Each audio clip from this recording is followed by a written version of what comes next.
네, 안녕하세요. 예, 이제 내년이면은 20대 우리나라의 대통령이 탄생합니다. 그래서 지금 대선 선거 열기가 아주 뜨겁습니다. 저는 이재명 후보를 지지하고 있습니다. 그러나 뭐 같은 민주당 내 후보님들뿐만 아니라 뭐 국민의힘 당의 그 후보님들 어저께 그 국민 면접했지 않습니까? 뭐 6분 모두 다 훌륭하신 분들이더라고요. 뭐 그런데 저는 이제 그 중에 장기표님 또 그 최재형님 또 유승민님이 좀 달리 보이더라고요. 뭐 홍준표 후보야 뭐 원래 또 그러신 분이라 또 그분도 입담이나 좀 구수한 면은 또 있어요. 예. 그래서 이제 여러 후보분들을 한번 보면서 좀 한번 이런 생각이 좀 들더라고요. 네. 우리나라 역사에서 아마 그 대왕을 붙여주는 에, 왕은 광개토 대왕하고 세종 대왕일 것입니다. 광개토 대왕이야 뭐 만주 벌판으로 우리의 영토를 확장하면서 뭐 그랬기 때문에 대왕이 아무래도 뭐 전쟁을 많이 하고 뭐 그래야 좀 뭐 알렉산더 대왕, 뭐 징기스칸 뭐 뭔가 호칭이 남달리지 않습니까? 근데 세종대왕은 왜 대왕이 되셨을까요? 그걸 한번 좀 생각하게 되네요. 저는 뭐 역사 학자도 아니고 뭐 과거 뭐 어렸을 때 국사 공부한 게 전부입니다. 예, 그래서 제가 좀 생각이 역사의 어떤 그 기록에 비하면은 좀 틀린 게 있을 수도 있어요. 그리고 또 사관이라는 것은 또 각 역사학자들의 그 보는 시각에 따라서 많이 차이가 있지 않습니까? 예, 저는 뭐 그런 사관을 가지고 있는 것도 아니고 제 그냥 느낌입니다. 그래서 혹시 뭐 잘못된 그 뭐랄까 잘못된 표현을 하더라도 좀 이해를 해 주십시오. 예. 저는 세종이 대왕이 된 것은 어떤 뭐 대단한 막 그 것을 한 게 아니고 가장 중요한 것은 그 애민 정신이 그 근본에 있어서 그렇게 대왕이 된 것 같습니다. 그럼 백성들의 그 불편함이 뭔지, 백성들을 좀 그 편하게 할 수 있는 게 뭔지 이런 거에 대해서 생각을 굉장히 많이 하신 왕 같습니다. 네. 뭐 가장 대표적으로 우리가 알고 있는 그 백성들이 그 뭐 중국의 그 한자를 모르고 그러니까 자기 표현 방법이 없어서 쉬운 문자를 만든 게 훈민정음이지 않습니까? 예. 그 출발은 아마 애민정신에서 시작을 했겠죠.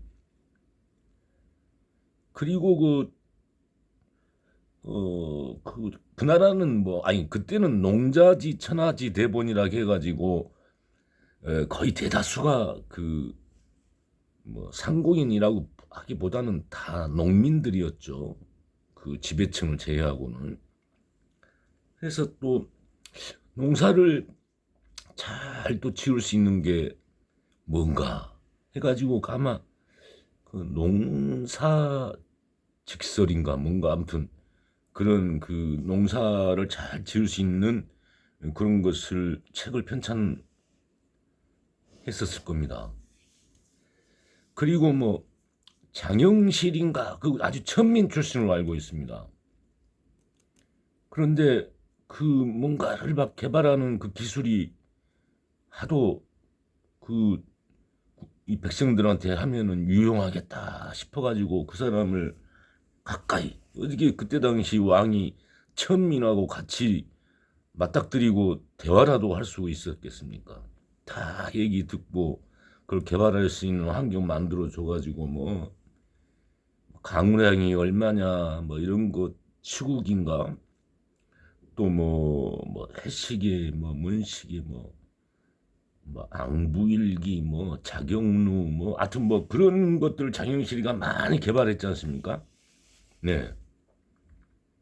그리고 그 국민들한테 걷는 그 세금도 그 좀 합리적으로 걷었던 것 같아요. 뭐 땅이 비옥한 토지에서는 좀 세금을 조금 더 받고, 이런 그 땅의 그 질에 따라서, 또 그 풍년 흉년에 따라서 또 많이 못 벌었을 때는 세금을 대폭 또 절감해주고, 뭐 그럴 때는 뭐 부족한 나라의 국가는 또 뭐 좀 다른 방법으로 아마 좀 충당하고, 그렇게 좀 유연성 있게 했던 것 같아요. 네. 뭐 이런, 우리가 보면 물론 그때 왕들은 그랬습니다만은 제가 알기로는 부인도 뭐 20명이 넘고 자식도 뭐 수십 명으로 알고 있습니다. 이제 그런 거, 그때는 그런 거 가지고 누가 뭐 욕을 합니까? 왕인데. 그리고 이제 자기 아버지 태종이 그 왕자의 난을 일으키고 막 그래가지고 그 왕으로 올라갔지 않습니까? 그리고 자기 아버지 이성계의 그 공신들을 막 정도전을 비롯하여 다 죽이고, 또 그 전에 뭐 세국가 만드는 걸 반대했던 정몽주도 죽이고, 아무튼 그 세종의 아버지가 피를 많이 묻힌 사람이지 않습니까? 그래서 원래는 정도전이가 나라를 건국할 때 건국 이념이 그 민본 정치하고 그다음에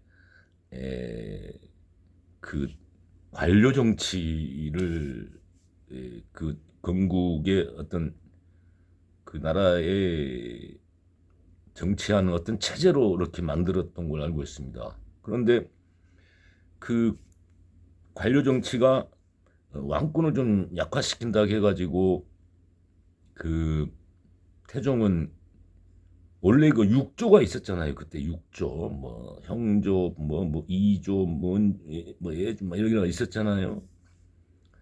그러면은 그 의정부에다가 이것을 딱 올리면 의정부에서 왕에게 이제 보고가 하고, 왕도 의정부한테 하명을 하면은 의정부에서 6조를 또 통과하고. 그러니까 어떻게 보면 그 정도전이가 했던 그 정치 체제는 책임 총리제하고 좀 비슷한 거죠. 의정부에서 이렇게 하고 총리한테도 책임을 주고 그 어떤 의정부에 권한을 줬던 거죠. 그런데 6조를 직접 왕이 다 관할을 해버린 거죠. 자기 아버지가 태종이. 그래서 다시 그 의정부 중심제의 그 국정 체제로 바꿨어요, 세종이. 예. 아무튼 이런 모든 것은 그 왕의 강력한 어떤 것보다는 그런 그 관료 신하들의 의사를 존중해주고, 또 그 근본에는 애민정신, 민본정신이 바탕에 깔려 있었던 거죠. 네. 물론 이제 아버지의 그 피비린내 나는 이제 그런 것을 보고 정말 그러잖아요. 우리 자녀들도 막 그 부모가 너무 그러면은 좀 반대로 되는 경우가 있지 않습니까? 네. 그리고 국리민복, 부국강병을 또 외쳤던 세종이었습니다. 에, 이종문가 시켜가지고 그 쓰시마도 정벌시키고 또 그 김종서 뭐 그쪽으로 해가지고 자기 저 그 북방의 그 여진족들인가요? 거기다가 해가지고 그 압록강에다는 사군을 만들고 뭐 두만강에다는 육진, 사군 육진. 우리나라 그 지금 국경에 압록강 두만강이 세종대왕 때 그 만들어진 것이라고 하더라고요. 네. 또 뭐 제가 모르는 여러 또 치적이 많이 있으시겠지만은 그 우리나라의 탁 통상 광화문 광장에 세종대왕 딱 앉아 계시잖아요. 이 역사가들이 그를 대왕으로 칭호하는 것은 뭔가 이유가 있을 것 같습니다. 또 제가 얘기하지 않은, 제가 모르는. 그리고 뭐 조선시대 왕 중에 또 쭉 내려오면은 막 강성파로 갔다가 좀 온화하게 갔다가 막 그것이 왔다 갔다 하고, 조선 그 임진왜란 부분 중기 이후에는 막 당파 싸움으로 그 막 사화들도 많이 생기고, 예. 니 편 내 편 그렇게 그 조선이 중기 이후에는 거의 당파 싸움으로 갔죠. 그런데 그것을 광해군 다음에 중종이었던가요? 근데 영조 시대에 와가지고 당파 싸움이 좀 멈춘 걸로 제가 알고 있습니다. 영조, 정조 시대에. 뭐 그때 탕평책 이런 것을 해서 뭐 요즘으로 얘기하면 여야의 인재를 고루 등용시키는 뭐 그런 게 있었고, 또 우리가 뭐 그 조선의 왕 중에 왕자를 못 받는 그러니까 조종을 안 되는 군이 그 연산군하고 광해군이잖아요. 근데 후대 역사가들은 광해군에 대해서 좀 재조명을 하는 것을 제가 많이 봤어요. 광해군은 그때 그 광해군 전이 누군가요? 대정, 태세문단세, 예성연중, 임명선, 선조. 임진왜란이 일어났던 그 선조가 그 명나라 도움을 받아가지고 이제 하여튼 물론 이순신 장군도 있었고 그러지만은 명나라의 도움을 받고 일본을 이제 그 몰아냈잖아요. 근데 그때 명나라가 또 후금인가 누군가 광해군 때 광해군 때 명나라가 후금인가 누군가하고 또 전쟁하고 그래가지고 명나라가 우리나라한테 이제 파병 요청을 했는데 광해군은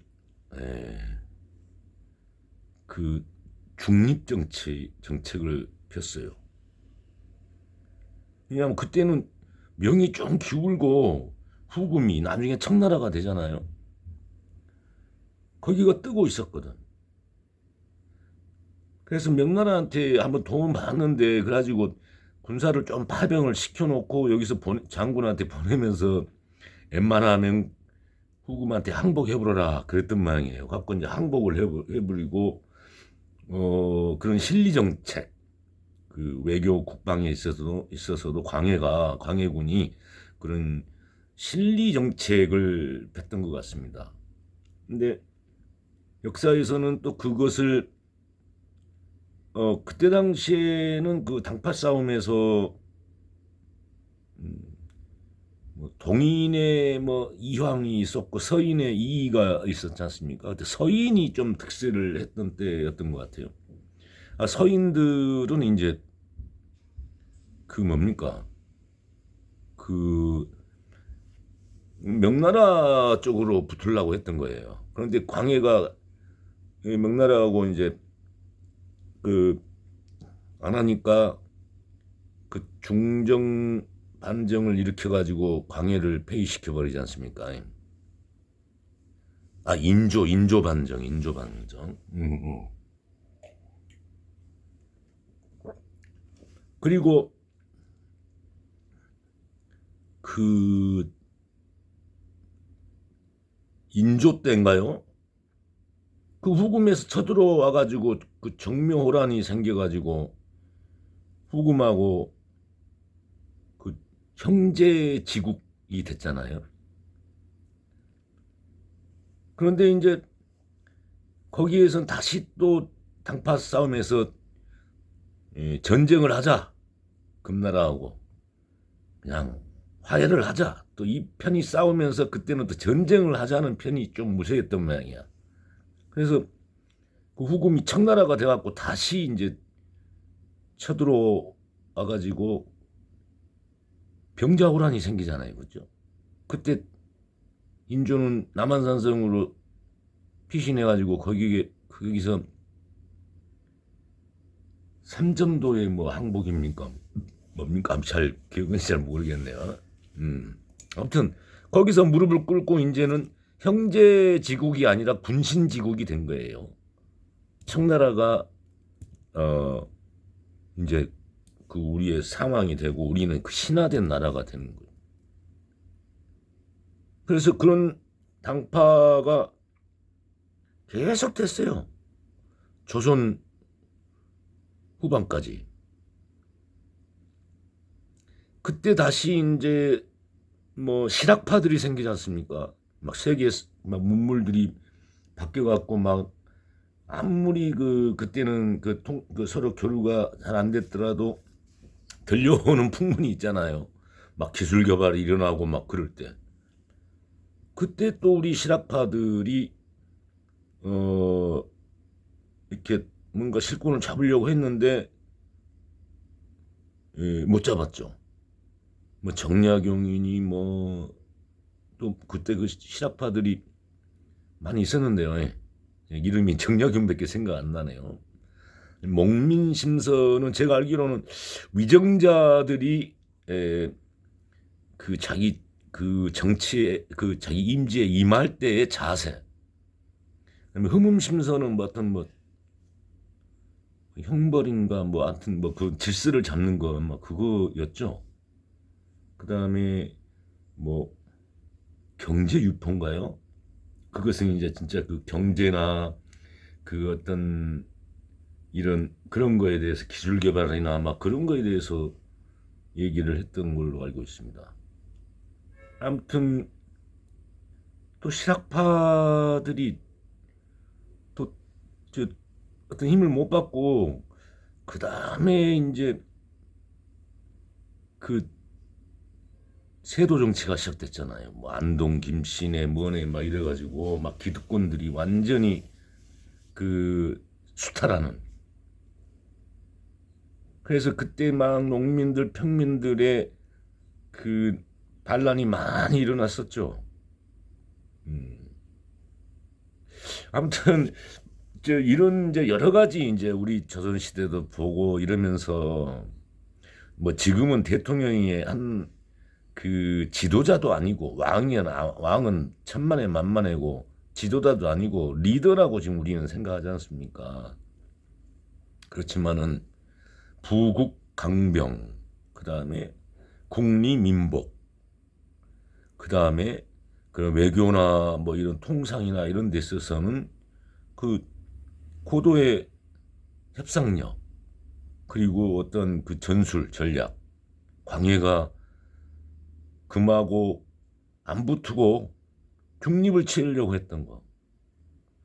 그러나 인조반정은 인조에서 그 신하들이 명나라 그 다 망해가는 명나라 쫓다가 정묘호란, 병자호란 맞아가지고 청나라의 신하 나라가 됐지 않습니까? 물론 또 그 조선 말엽에 막 지금 뭐 민비라고 하지만 뭐 명성하고라고 했다가 또 흥선대원군 그 싸움 그걸로 해서 뭐 예?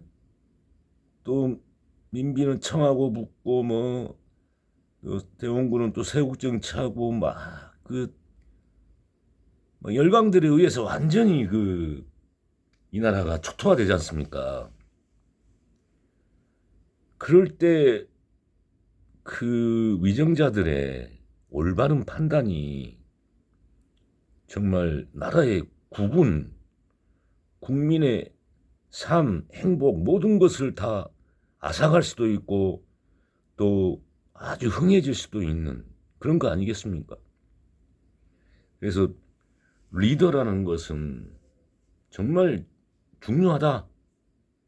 그리고 이재명 후보가